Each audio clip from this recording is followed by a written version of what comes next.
Ok, let's talk about pourquoi les séries ne sont plus bonnes comme avant.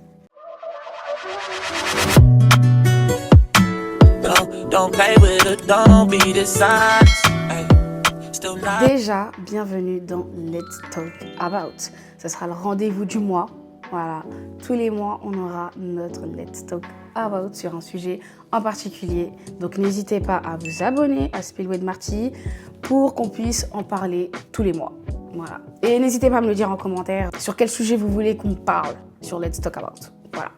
Donc, n'hésitez pas à prendre votre boisson préférée, installez-vous confortablement, parce que là, aujourd'hui, on va parler d'un sujet qui me trotte dans la tête depuis que j'ai terminé Euphoria. Voilà. Là, ces derniers temps, j'étais en train de me poser une question, c'est est-ce que c'est moi qui grandis ou, genre, en ce moment, les séries, elles ne sont plus bonnes comme avant? Parce que là, si je compare aux séries qu'on regardait avant, du style Gossip Girl, Pretty Little Liars, Gilmore Girls, Skins, Vampire Diaries, j'ai l'impression qu'en fait, les séries d'aujourd'hui, il manque réellement quelque chose. Et pour moi, justement, ce qui manque, c'est le travail à la fin des séries.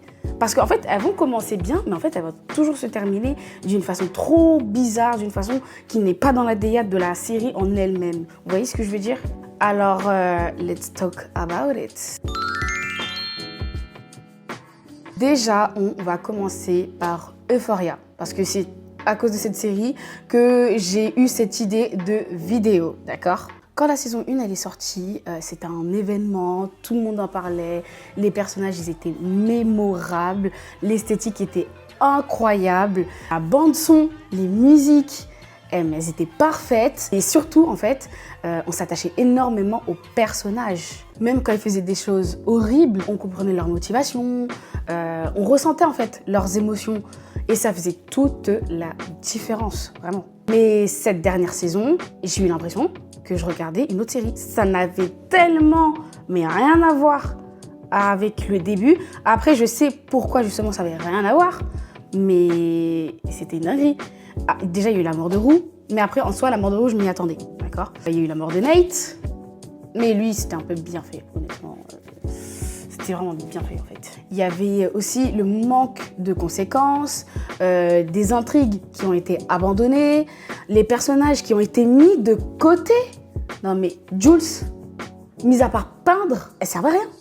Elle faisait que de peindre. Il y avait qui d'autre? Lexi, on la voyait de moins en moins. Elle était vraiment sur le côté aussi. Maddie, on aurait pu faire quelque chose de beau quand même.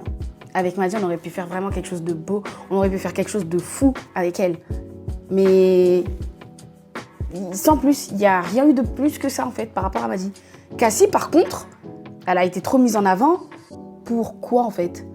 Mis à part montrer ses lolos. Je trouve que, en fait, elle, si on l'aurait mis de côté, ça aurait été pas grave. Et s'ils auraient travaillé beaucoup plus sur Maddie, sur le personnage de Maddie, on aurait eu un truc de fou. Mais c'était pas le cas. C'était vraiment pas le cas. En fait, dans cette saison, tout allait trop vite. Du coup, j'ai rien ressenti. J'ai pas ressenti la même vibes que dans la saison 1 et dans la saison 2. Ça n'avait mais vraiment rien à voir. Après, je sais que c'était lié déjà au drama qu'il y avait entre Sam Levinson et justement les backstage du tournage d'Euphoria. Je sais qu'il y a eu énormément de problèmes, comme avec justement Labyrinthe. Ils ont eu énormément de... Enfin, il y a eu un conflit qui a fait que du coup, il a quitté Euphoria. Donc, déjà, en bande son, du coup, on n'avait plus les fameuses musiques qu'on kiffait à mort. Donc, on avait plus des musiques du style western, hein, voilà. J'avais l'impression d'être Texas Ranger, là, avec Chuck Norris, vraiment. Ça n'avait vraiment rien à voir. Et même, je sais que par rapport à tous les dramas qu'il y a eu en backstage, ça a énormément impacté en fait le tournage. Ce qui fait qu'en fait, on a terminé avec une saison 3 qui était littéralement, pour moi, elle était bien, hein, mais c'était pas ouf non plus, genre.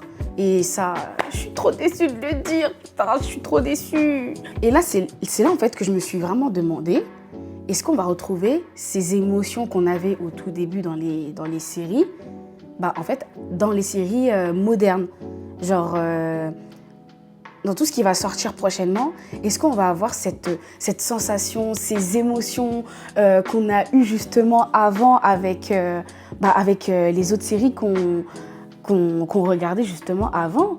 Parce que là, j'ai l'impression que c'est pas le cas. J'ai l'impression que maintenant, tout est bâclé, tout est mal fait. Il y a toujours un truc, en fait, tu vois. Et c'est pas ouf, en fait. Honnêtement, d'accord. Voilà, j'ai pas payé YouTube Premium. Attends, que la pub, elle passe. C'est super. On peut reprendre la discussion. C'est bon. Je disais que je pense en fait qu'une grande partie du problème vient maintenant des personnages. Je vais vous prendre un exemple. Blair Waldorf. Waldorf, ouais, c'est ça. Même ceux qui n'ont pas regardé Gossip Girl, ils savent qui elle est. C'est un personnage iconique, c'est un personnage mémorable. Prenons Catherine Pierce dans Vampire Diaries. C'est pareil. Mona dans Pretty Little Liars. Ou Allison aussi dans PLT. Tu vas me parler de PLT, tu vois, genre le personnage va rentrer directement dans la tête.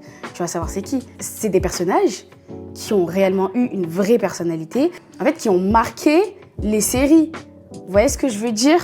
Ils faisaient parfois des erreurs, ils étaient imparfaits, mais justement, c'est ce qui les rendait intéressants, vraiment. C'est vraiment ce qui faisait qu'on kiffait ou pas, d'ailleurs, hein, genre les personnages. Et aujourd'hui, j'ai l'impression que beaucoup de personnages donnent l'impression qu'ils ont été écrits pour être appréciés immédiatement. Mais j'ai l'impression que beaucoup de séries sont devenues des produits avant d'être des histoires. Je vous explique. Avant, on écrivait une histoire, puis on produisait la série. Mais aujourd'hui, j'ai l'impression que c'est l'inverse. J'ai l'impression maintenant qu'ils vont penser au buzz, aux clips TikTok, aux réactions sur Twitter, aux scènes virales, vous voyez, et que seulement après, ils vont écrire l'histoire par rapport à ça. Et en fait, c'est vrai que c'est un peu dur à entendre ou genre très bizarre à entendre. Mais en tout cas, moi, c'est mon avis à moi. Là, je pense qu'on doit parler de TikTok. Parce que je trouve que TikTok a énormément changé notre manière de consommer les séries. En gros, avant, on regardait un épisode, on allait attendre une semaine, on allait imaginer des théories, on allait en parler justement avec nos amis, nos proches, nos cousins, tout. Mais aujourd'hui, c'est impossible de faire tout ça. Enfin, c'est possible, hein. Mais en gros, quand un épisode sort, ou par exemple, tu veux regarder une série, t'es obligé de ne plus aller sur TikTok parce que tu sais pertinemment que tu vas te faire spoiler. C'est une dinguerie, c'est une dinguerie. Mais après, je pense qu'au fond, ce qui nous manque le plus, c'est pas forcément les séries en elles-mêmes, mais je pense plus que c'est l'époque à laquelle ça sortait. Par exemple, quand Gossip Girl est sorti, il y avait vraiment un engouement autour de la série, vous voyez. Quand Pretty Little Liars a diffusé le final, Internet était devenu fou. Quand dans Vampire Diaries, il tue un personnage, on était en PLS pendant des semaines. On était au bout de notre vie. Parce que là, je pense énormément à Stéphane. Voilà. J'en parlerai dans un livre plus tard. Mais aujourd'hui, en fait, les séries elles vont beaucoup trop vite. Et en fait, j'ai l'impression que maintenant, ça a du mal à laisser leurs traces. Vous voyez? Après, je sais que Euphoria, par exemple, elle a laissé sa trace parce que c'est quand même une série qui est archi connue. Et en plus de ça, elle est mémorable par rapport justement à ses premières saisons. Donc, est-ce que les séries ne sont plus aussi bonnes qu'avant? Honnêtement, je pense que certaines le sont encore, ça c'est sûr. Mais je pense surtout qu'en fait, l'industrie du cinéma a énormément changé. Les réseaux sociaux ont changé. Et je pense aussi que notre façon de regarder a changé aussi. Et j'ai même l'impression qu'on a un peu perdu de cette magie, en fait, qui faisait que quand on regardait une série, elle pouvait nous accompagner pendant des années. Là, j'ai l'impression qu'on n'a plus ce petit truc, ce petit feeling. Après, c'est peut-être juste la nostalgie qui parle, hein. Parce que j'aimerais bien revenir à l'époque de Gossip Girl et de PLT, en fait. Voilà. Mais du coup, dites-moi en commentaire quelle est la série que vous pensez qui est impossible à reproduire aujourd'hui. Voilà. Parce que moi, pour moi, la série qui est impossible à reproduire, c'est Gossip Girl. Il est indétrônable. Voilà. C'est la meilleure série all time. pour moi en tout cas. Voilà. Sur ce, je vous fais de bisous et je vous dis à dimanche prochain.